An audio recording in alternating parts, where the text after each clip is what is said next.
that Black women will be spending money on vacations and spas. And I was going to comment because I may be one of those Black women spending on not vacation, but definitely the spas are very important in this climate. But I made a note to go back because I think you referenced where you got it from. When I was looking at the caption, I made a note to like go back and see like how they came to that, that data, of course. But I think for the most part, people are just initially triggered when it comes to these things, and not necessarily just questioning, but they're not looking at how these datas or studies come to that conclusion. You know what I'm saying? And I think that sometimes in the climate of how we feel is convoluting the fact that these studies are actually happening, that life is happening. You know what I'm saying? And therefore, we got the Financial Griot episode yet again. Thank you guys for joining us on this Financial Griot episode. It's a little bit special.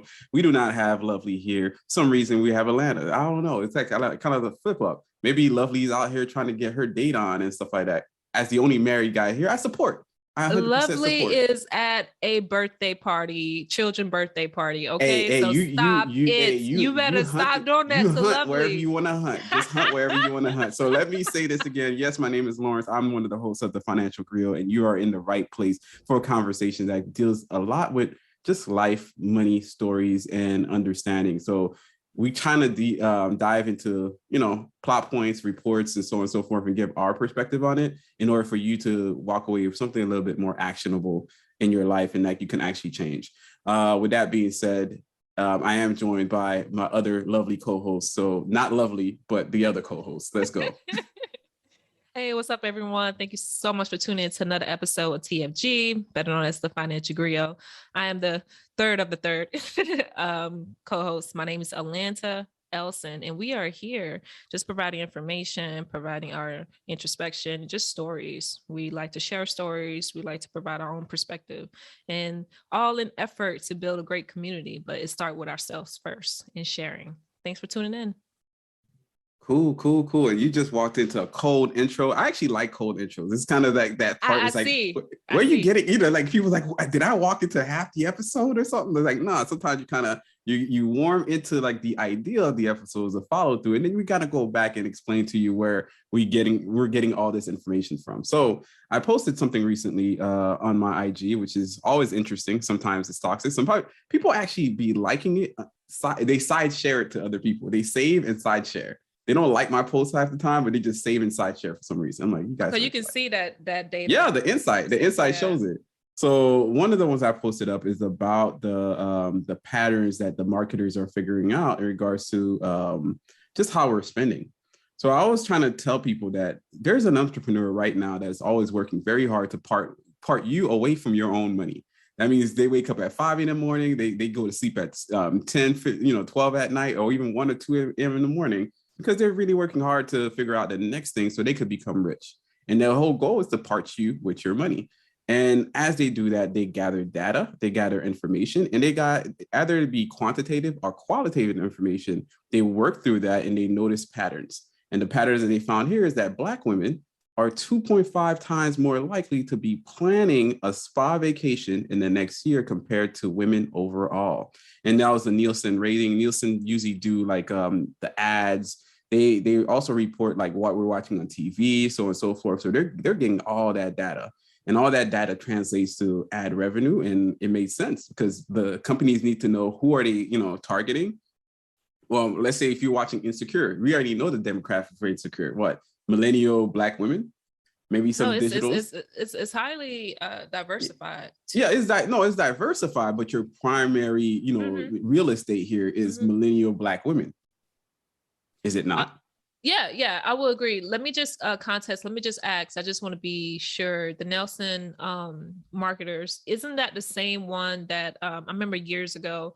They used to have representative come to your area to see if you want to like put this device or something. Are they the same marketers that does that? I think they might have been, because it was different then, how you kind of track data, but now you can actually do a majority of it digitally. Yeah, this was like 6, 7, 8 years ago, maybe a decade ago. It's probably more than a decade ago when we had like cables that kind of went to the crib as well as Dish Network. So somebody had to start figuring out what is everybody watching, what is the average household watching, and by that you start determining what can you as a local provider target your ads to. Do you sell them fast food? Do you sell them Starbucks? Do you sell them meal delivery if they live in an urban area? So that's how you do ads.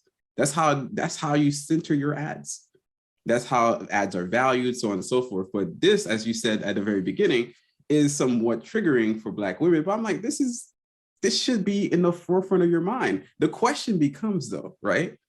Are Black women 2.5 times more likely to be planning a spa vacation because they saw other people doing it? Or is it's kind of like, which one was first, the chicken or the egg? Is it the stuff you saw that made you want to do it, or is it what you're doing that that creates the vicious cycle? Mm-hmm. And in this vicious cycle, Black women have always been the backbone of the economy in regards to, if you could figure out a product that could target and center itself on Black women, you will be rich beyond your wildest dreams. One of it is Savage Fenty. Is it not true? Savage Fenty is 100%. It's not 100%, but majority of the target demographic there as well is Black women. So anytime that there is a product that you have and you just need some more eyes on, what you do, you center it on Black content. One of the ones that did it recently, or a couple of years back, was Netflix. They started losing The Office, Friends, and so on and so forth. They lost all these big networks because everybody's creating their own apps. Because of it, what they did, they bought majority of the library of UPN or WB and stuff like that. So a lot of the Black contents miraculously showed up on Netflix, and people, exactly how it is. Oh, Girlfriend's going to be on. So what happens? Now that they switched out one audience and they brought in the new one to keep it rolling and rolling and rolling, because it's money. It is just money. So anytime that you have a platform that has a specific area that's tailored to Black people, you're going to have constant viewership, because the Black household watches on average 6 hours of screen time per day. 6 hours. You're going to get your money's worth here. You're going to get the eyes on, you're going to get what you need. It's 6 hours constantly. There's a conversation. Then we take the conversation to Twitter. We take the conversation to social media. We promote it on our own. You don't have to do the work anymore. We're going to promote the hell out of this on our own. And then we're going to tell other people in droves to go do it as well. So I'm going to land there for now. Yeah, you made some great points, especially the post that you recently posted a few hours ago on the Neighborhood Finance Guy IG page. Black women were 2.5 times more likely to be planning a spa vacation next year compared to women overall. A great point is that driving Black women to when it comes to trendy things, this is alongside every platform. When you think about it, along social media, TikTok is dancing, or a makeup trend, or an actual fashion trend. It all coincide with each other. All that to say is that once you target, like you mentioned, you target Black women, it creates this domino effect where others kind of jump on to what we have created that's in fashion, or create that is trendy, right? In this case, I will actually say that it is true, is when you are seeing other women that looks like you in this luxury, spa vacation in these beautiful places, you do have this sort of internal envy. Envious feeling. Yeah, call it envy. Call it envy. You can't say that internal envy inside of you, where why I'm not in these beautiful places. So right now, my background is the beach. I live in Florida, so I'm always going to have somewhat of that Florida sunshine. But when you're seeing this constantly on social media, and you want to have that as well, the FOMO, which is fear of missing out, is definitely have increased within these years too. So no matter how much money you're making, and I can tell that across any social economic level when it comes to Black women, our birthdays our balance, like whatever it is, we try to triple times, make it better than the last one, whatever, no matter where Birthdays, we let's talk are. about birth weeks, man. It's an entire week. It's It's sometimes extended to a month. it's across the board. It is definitely across the board. So it's not just, when it comes to different events, it's like, yo, how can we amp it up? How can we do it? And not to say it's all Black women, just say a majority part of Black women. We just like to, going back to what we mentioned earlier, feel good. We want our friends to feel good. There is no cost when you think about it. What is the actual cost of feeling good temporarily? And that's the thing. You create memories and you create these great experiences. If that's also questionable, right? But what we are missing out is all the other things that we are not getting to, the serious questions when it comes to the economic drawbacks of these, because I know plenty of people that went to credit card debt. Now they have the afterpay for clothes, they have afterpay for flight deals. I didn't even know there were subscriptions for Fenty. There's like a subscription or something like that. I did not understand that at all. I was like, that's how she's making more money. It's not only just targeting Black women and just women in general, but once she decided to digitize and into subscription base, it just blew up. I think like a year or maybe less than a year later, she became a billionaire status because she sold off a portion of her equity to another company of Savage. She's not 100%, sole owner anymore. So she was never 100% though. She was always under the umbrella of someone else. Right. Thing. So she's always been, that's kind of what carried to the certain point, but she carried it as far as her persona, right. her celebrity carries the brand, but what you said is 100% on point. The subscription is the wild point. I never knew that existed. I'm like, what do you mean you subscribe to makeup? That means if you ain't gonna get it, you're still paying until you get enough. And then you spend it anyways. I think it's kind of how it works. I'm not sure about the makeup portion of Fenty, but she has the Savage X Fenty for the lingerie and the underwear. No, but I think that's what it is. It's like every month you're bought in. Like maybe I don't know how much it is. No, it's not. No, what I'm telling you, it's not that. There's two separate. Fenty is the makeup, and then you have the Savage. Oh, I'm sorry. I have to be corrected. Yeah, I'm sorry. Yeah. Fenty is the makeup, and then you have the X-Fat Savage or Savage is the actual lingerie, the underwear garments. The underwear garments, if you have an option to do a subscription, how she really target people, and I'll say this, not just Black women, but she has diversified models. Like she influencers, like everyone that you can imagine has a contract with Savage, with the lingerie wear or the undergarments. And you can kind of envision yourself in these things because historically, what's called Victoria's Secret, they became, this huge brand, but you never seen yourself as a Victoria's Secret model because it was only this one facet of women, how they look, Black, white, whatever. It just this type of body shape. But what Rihanna and her team has done is like, everyone can wear this.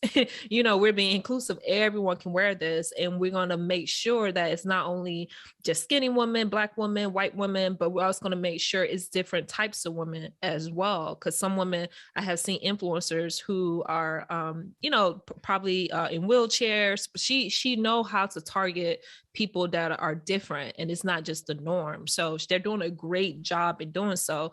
But that mobile subscription is really where the money is driving, because people want different things. And another aspect that you are supporting so-called, Black owned business, if you want to say that, right? So it's actually not Black owned at all. I know that's why I said so what. It's the twist. The wild twist is they really Black owned. Because I can really there's a time that I actually went to buy some stock in Savage Fenty or Savage, whatever it is. Ultimately, I was going to buy stock in there. But I started looking around. I was like, oh, it's not its own company. I'm like, all right, cool. Let me go find, it's under Louis Vuitton or one of those. And turns out you can't even, I don't think you could buy into Louis Vuitton like traditionally, like a stock. I think there's something to the extent that, it's the company, but it's not necessarily traded as such. And I think I ran into that parameter and I was like, oh, I'm screwed. because I saw the momentum that it was driving, and I saw the attention that other women, and it doesn't matter. Like, to me, it doesn't matter if you're black, white, indifferent. I just see how people are driving themselves into a market. And I'm like, Right. you know what? Why can I not position myself in a place where I could receive? So if you're the person that invested in Ulta Beauty, right, when the whole Kardashian movement was going on, you'd be rich right now. Why? Because a lot of their prices, their revenue went straight through the roof. For a very long time, they were up, a good 400%. If you got in early, they're making money. They're promoting the luxury. People are buying into that brand, but you can actually become wealthy by positioning yourself by buying a part or equity in the company. To that extent, I did want to say that I didn't know it was true, but turns out that this exclusive VIP membership to Savage is $49.95 per month. Per month. Per month. Mm-hmm. Yes. Look at Lauren's face right now. I wish you guys can see this. Lauren's face, like, woo. Can you believe this? $50 per month. And I think you could skip some months or something. They're like, hey, you can skip whatever, but you're going to come back. We know you're going to come back. Yep. And it's all good. And every time you get into it, and people are the nerve, the gall to say, hey, I don't have enough money to invest.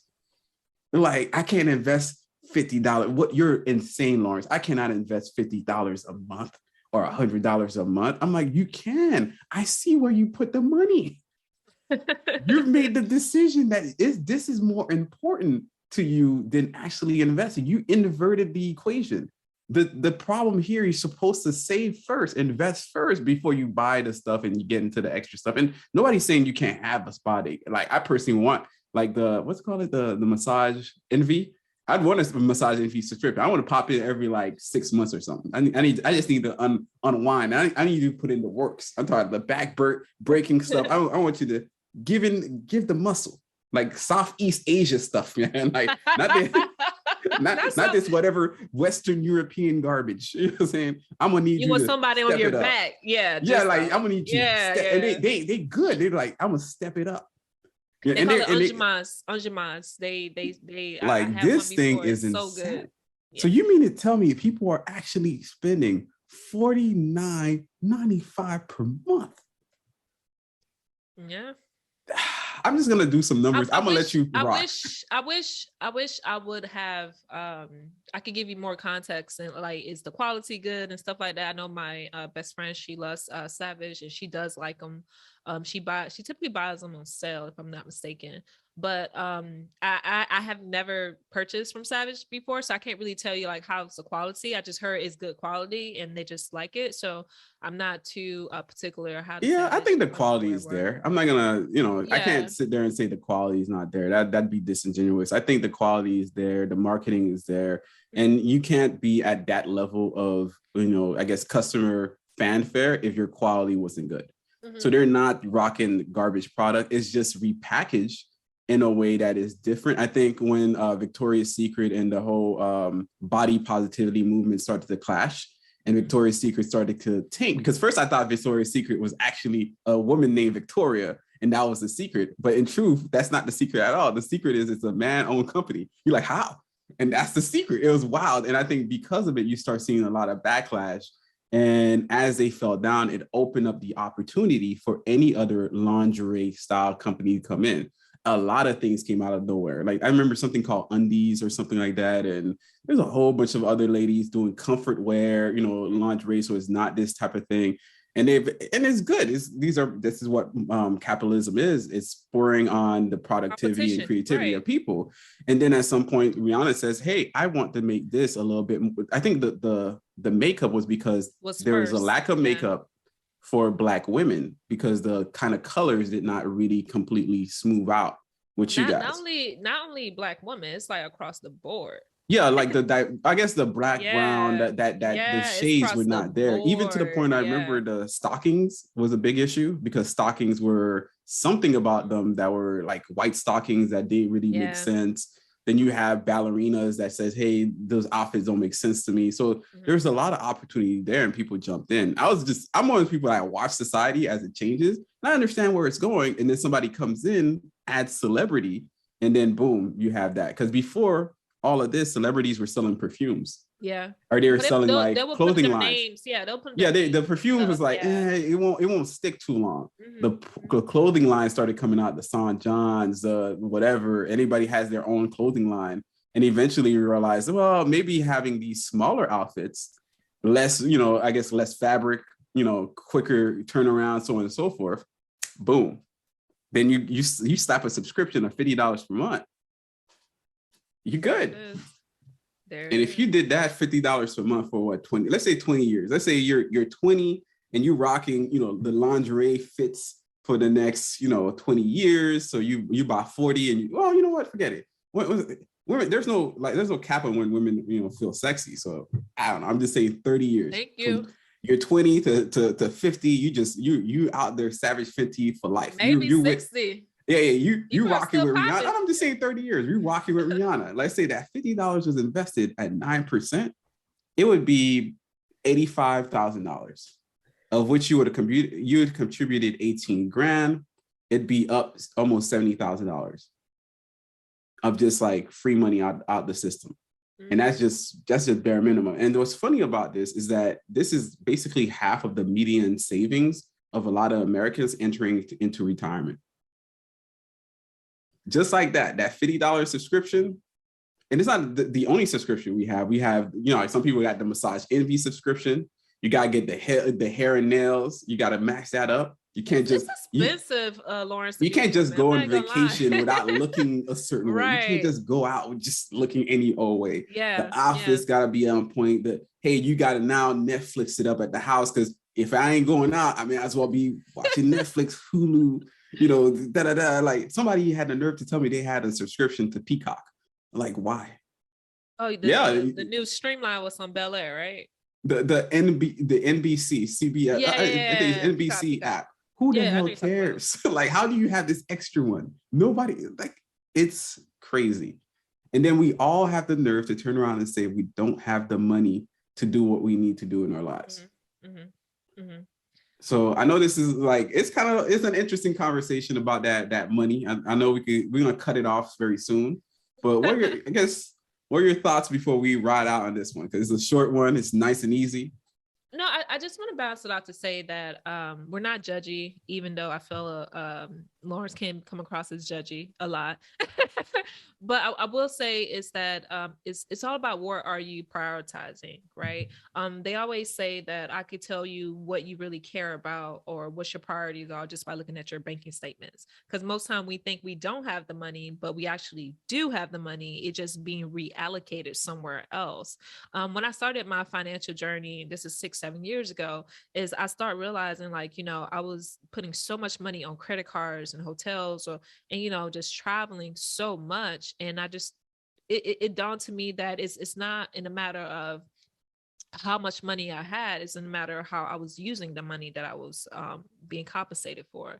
So it wasn't necessarily a income problem for me. I know wages has been stagnant for 10, 20 years. The federal minimum wage is still the same, unfortunately, and it hasn't changed. But we have to kind of work with the money we have. And also it's a potential of how can we make more money to income rising, because inflation is high, gas prices are high, housing prices are high. So for me, I had to kind of readjust, my spending and my habits, but I also had to question myself, does it really make me happy? Traveling seriously internally makes me happy, but I had to kind of look at not only the traveling, but who I like to see when I travel. So I like to kind of reconnect with friends. I like to look at, museums, different cultural experiences and such. So I kind of look at the prioritizing of traveling, just, budgeting my money. If I know I'm going on a vacation or a week or two, just spending time with friends, then I'll just reach out to someone to see if I can, crash on their couch or they have an extra room or whatever I can do. So that's mainly been my strategy of doing so. It's just prioritizing what's really important to you. But also when it comes down to spending, you want to continue having those conversations with yourself, is to say that I enjoy these things. These are luxury items to me. I value these things. But what I also value is 30 years from now, I also want to have the investment and the money to continue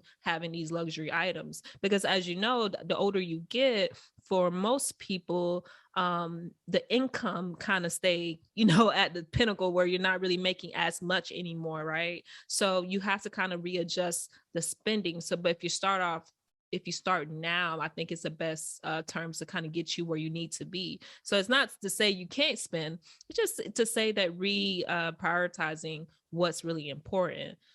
Investing is really important. If you do like luxury items, maybe invest in those companies if you can, the luxury items as well. But it does kind of question like what is really, important to you in this phase in your life. For me, it's not savage. I have other things I have to put priority on, but it's really about, making sure my present and my future is all aligned. And those are things you kind of learn once you kind of double down on your money, double down on what really important to you, and essentially trying to help you get to the place that you need to be. So that's where I land. I don't want to, feel people that we're judging them or not. Do what you want to do, but in the long run, you don't want to be in a position where you can't afford the same luxury things that you wanted or like 20, 30 years ago. So that's really where you have to find that balance. Yeah, I'm looking at this stuff right now. The last 5 years, Louis Vuitton has been up stock-wise 214%. That's a nasty amount. That's a good amount that you could invest in the own product that you love. And I think that's what we're trying to say here. It's not to say that you can't have a good time, enjoy yourself, but also know that there's somebody working out there to really, like I said at the very beginning, part you from your money. And it's just a psychological game. It tells you what you really need. And if you're not standing, 10 foot down, as they say, 10 foot on the ground, you'll find yourself kind of being swayed left to right. And at the end of the game, you'll be holding the bag, and not the type of bag that you want. It's just like the grocery bag at Walmart, like the welcome bag. Like, damn, you see the face, you're like, ooh, not that type of bag. Why you always go left? What is going to do with anything? You just like be dire situation. You just gonna be the welcome person. You're gonna be holding the bag, obviously. Wow. You're gonna be passing out bags, one or the other. But yeah, damn, that's messed up. Yeah, you always go left. I don't know where so messed up. Just goes. But I thought it was a funny joke. I literally thought it was funny. Extreme, but okay. What's so bad about passing out welcome bags? What you talking about? Like, okay. You too bougie for the game. You too bougie for the game. And I also believe too, like this is a freebie for anybody that's an entrepreneur out there. Consider becoming a trip or travel planner. Maybe that's a thing that's going to be very big in the future when the accumulation of people, baby boomers retiring, are also like millennials becoming older, getting to their 40s, so on and so forth. People are looking for curated experiences with them not necessarily doing all the work for it. Whereas I personally like to kind of go about and click and choose and do my own experience. Not everybody's like that travel type. And that's an opportunity right there. So when you see something like Tulum is popping, maybe you curating a Tulum experience, or let's say Costa Rica is popping or something else is popping next year. That way you're actually curating that experience. So I think there's always an opportunity that you can both be a consumer, but also a producer of goods in this society. And that, I guess that's where we landed this episode, this plane, this shuttle, this limousine, or this Walmart welcome mat. I was just going to say, try not to become that outcome of what Lauren just said. What do you mean? What is the bad outcome? Try not to become that outcome. Like, damn, you're trying to say about people that work at Walmart. My mom worked at Walmart. My mom worked at Walmart too. Okay, all right then. Okay, so let's not shade Walmart then. It's an opportunity. I'm just going to leave it there. And we love you guys yet again. My name is Lawrence Delva Gonzalez. I'm also known as the neighborhood finance guy. I love to have fun with the information. So it's not always this very stuffy environment, but we tell you about all the different nuances of investing, so on and so forth. But it's really to share our perspective and things you could generally use and do, or even conversations you can have with your friends. Do you really need to go on these 2 or 3 spa dates? And I'm pretty sure it's not just 2 or 3. Y'all about to get into 5. I know Atlanta, she's already You already, well, how many spa dates are you even in this year already? Like this year, like this is the first quarter. First quarter already. Is it once a month? Like 3? Yeah, exactly. Once a month. Once a month. Well, I won't call my facial. Well, I guess it's all. Yes, it's all a spa day. There it is. Once a month. See, everybody has a target audience, and Alana is one of them. So there it is. She is your audience. Sell her the products. Know what? And tell her it's Black owned. And boom, she'll be there. She'll be there. Put that thing in the bazaar. Get some incense flowing in the corner, and you know what? You got a vibe. You got a vibe. Yeah. Okay. Do you want to, where can everybody find you? Thank you guys for tuning in to this interesting topic of Lawrence and Walmart. You can find me on IG streets. My handle is Alanta_Elson, ALCIN_Elson, Well, I think I said it backwards. I'm sorry. My first name, ALAINTA_Elson, ALCIN. I'm a money enthusiast, blogger, and lifestyle, I guess. And we are here. Thanks again for tuning in. And if you have reached this point, hopefully you gain some knowledge and insight of how marketing and different trends and patterns and data really kind to take you apart from your money, but you have to prioritize what's important to you and what you see your future or present future would be. So all in all, thanks again for tuning into TFG. We out. Peace. Thank you for listening to the Financial Griot podcast, powered by the Wealth Builders Collective.